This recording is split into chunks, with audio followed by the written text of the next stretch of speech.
So before I get to the news of the week, I want to quickly talk about an issue that I just found today, and this issue is something I've never seen on YouTube, and it's kind of a little bit ticked off that I saw this issue. So basically what happened was on Thursday when I upload the CCL review and upload it on my channel, I was expected that that video would be displayed on my channel page, and I even double checked to see has it finished or not, and it did. But what happened was today, when I go into my main channel page, the video was not there. And I was kind of a little bit confused because I thought I remember that I uploaded that video and I even checked that it was finished uploading. And I even did like the end screen at the end of that video. So I thought, how did it just disappear? And then I go on Video Manager to see if it got copyright or something like that, because usually when a video disappear on your main page, most likely it got copyrighted.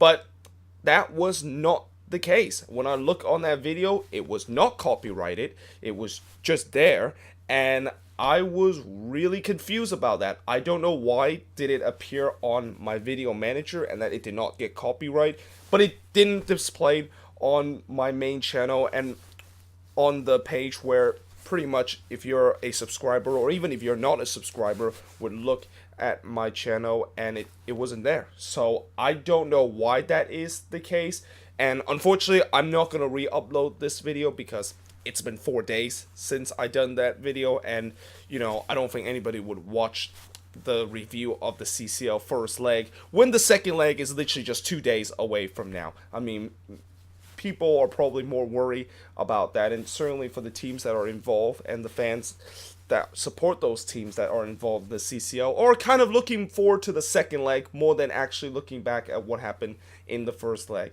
But for those of you that didn't watch that video, let me just give you a quick recap of what happened during the first leg for all these MLS teams that were playing in CCL. Well, it was kind of a mixed result, and the good old saying, the good, the bad, and the ugly. Well, that kind of summarized what happened in this first leg. The good was Sporting KC beating Toluca 3-0, the Red Bulls winning 2-0 against Penteja, and Houston, of course, winning 1-0 over Guastatoya. And the bad was Atlanta United losing to Heredino 3-1 away, and that was kind of one of the most surprising resort in CCO, but it's definitely not as surprising as the ugly, which was TFC losing 4-0 to Independiente.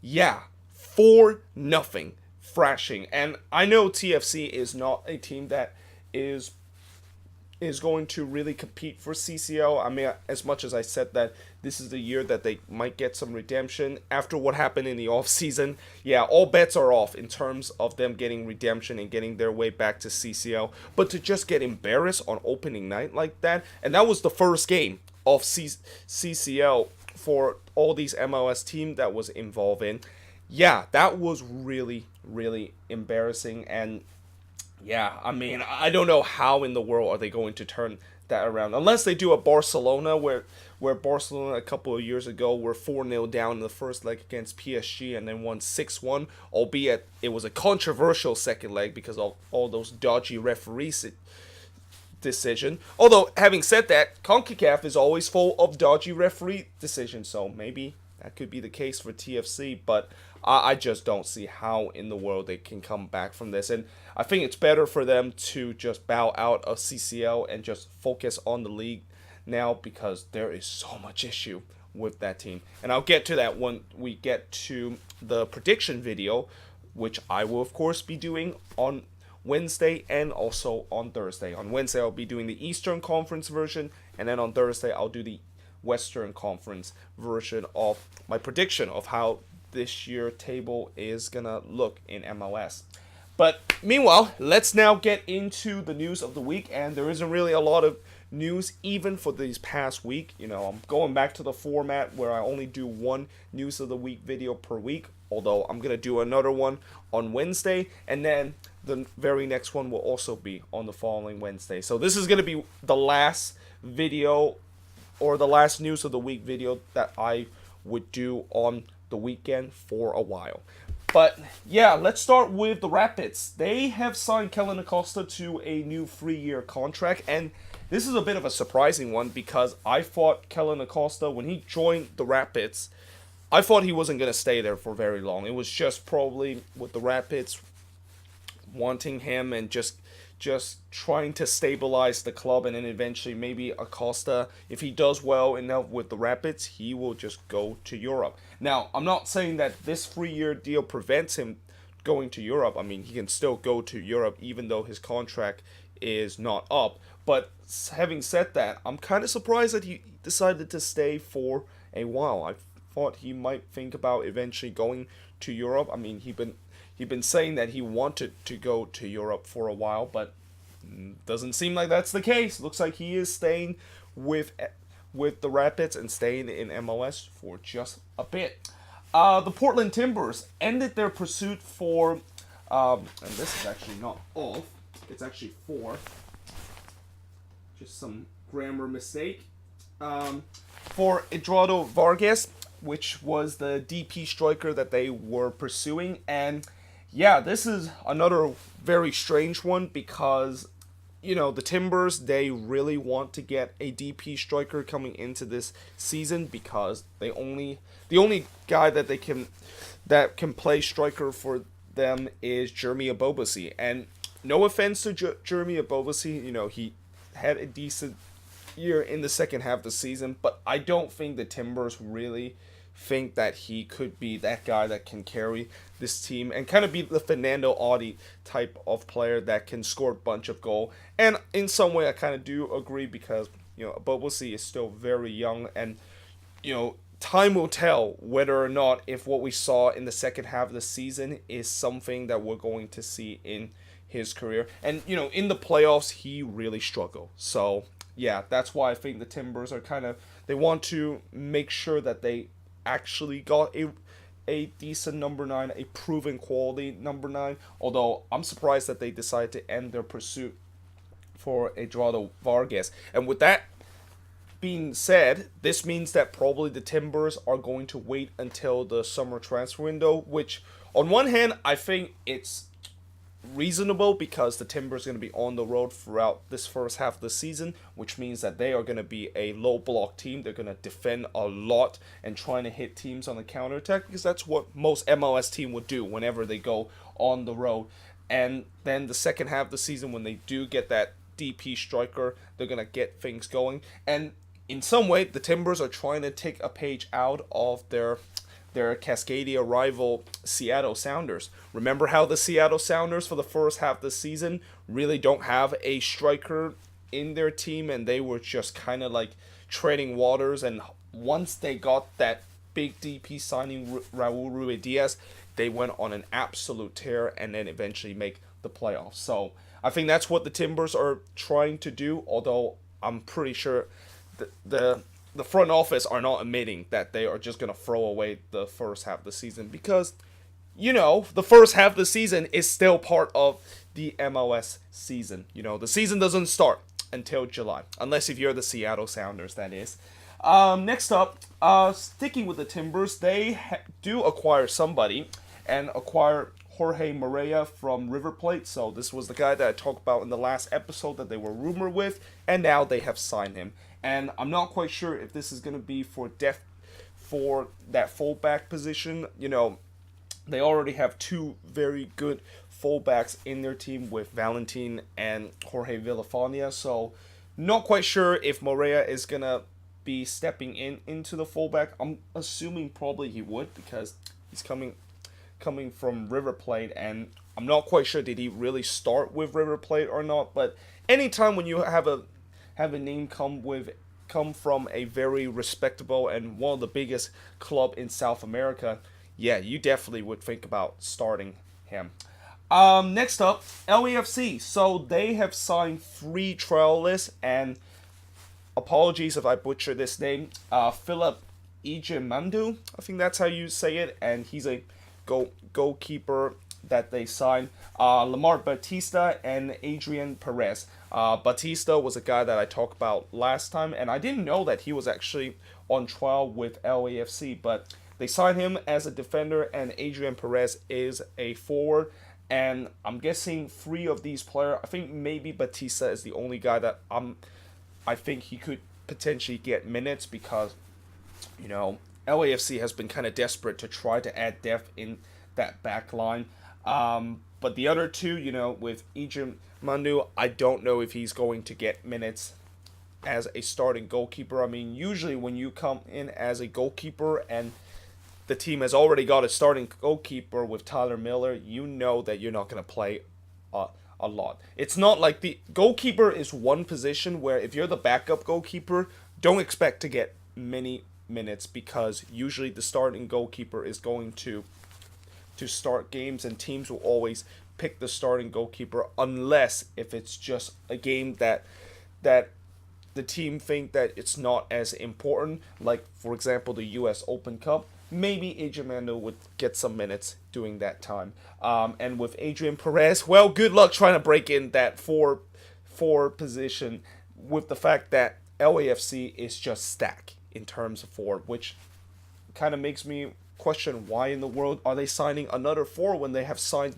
a gazillion in these last couple of seasons. But yeah, moving on.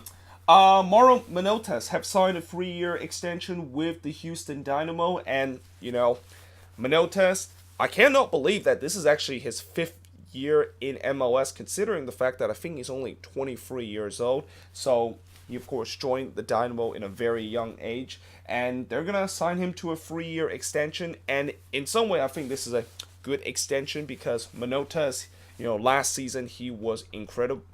And a guy that I think he was kind of flying under the radar. Like, a lot of people, when they talk about the Dynamo, they talk about Elise and Kyoto, but people forgot that Manotas was a guy that scored 15 goals for them and really was the guy that contributed in terms of the goal scoring department. Now, having said that, Manotas is a striker, and when you're a striker, that's what you do.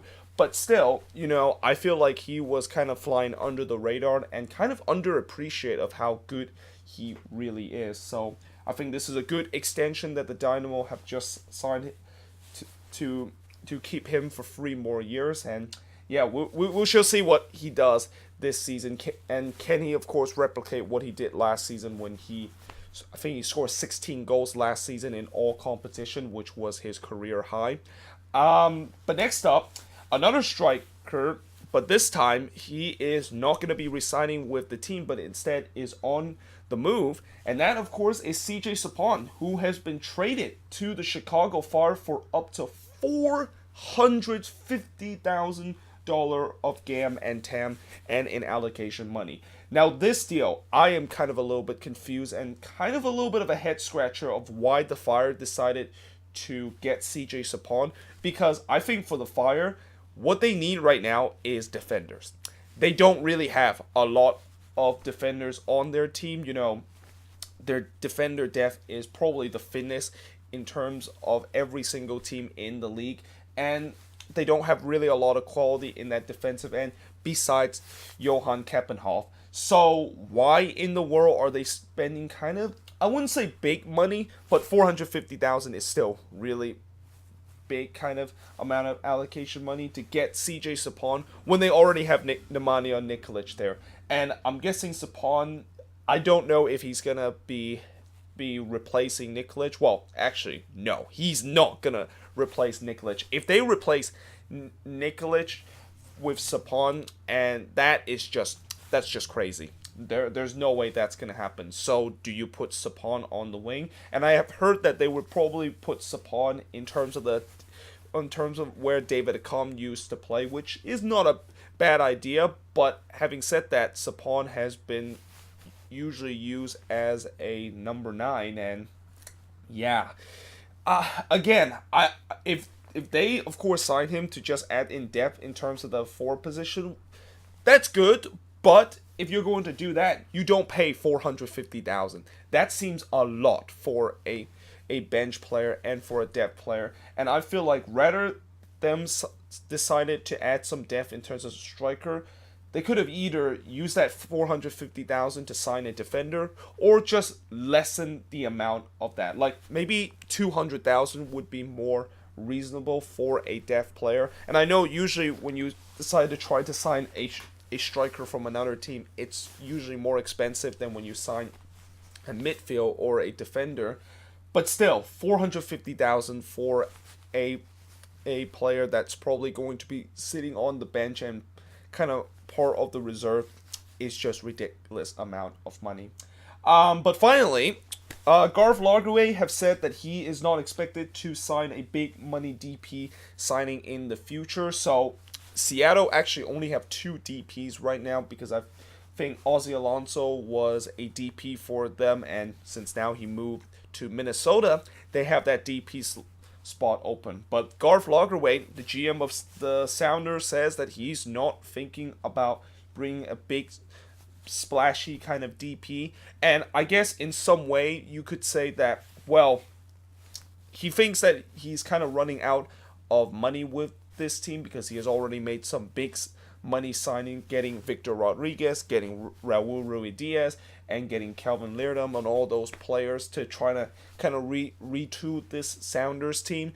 But having said that, the Sounders are one of the richest team in MLS. So if things does not go well with the Sounders, if the Sounders are going to be like what they were in the last 3 seasons, I guarantee you that Garth Lagerwey that will first apologize to the fans that, yeah, I messed up, and now I'm going to use that money to basically sign a DP signing to kind of fix that issue. So, yeah, even though Garth Lagerwey is saying that he's not going to be spending a big money on a DP signing, what he's really saying is that I'm not going to get a big money DP signing until when we when we really are desperate and are kind of like near the bottom of the table, and the fans are literally calling my head and want me to be out of the GM spot, and that's when I'm gonna use that get out of the jail card of a big money DP signing to rescue that team. And in some way, that's what he did last season. I mean, he used that get out of the jail DP signing to get Ruidiaz,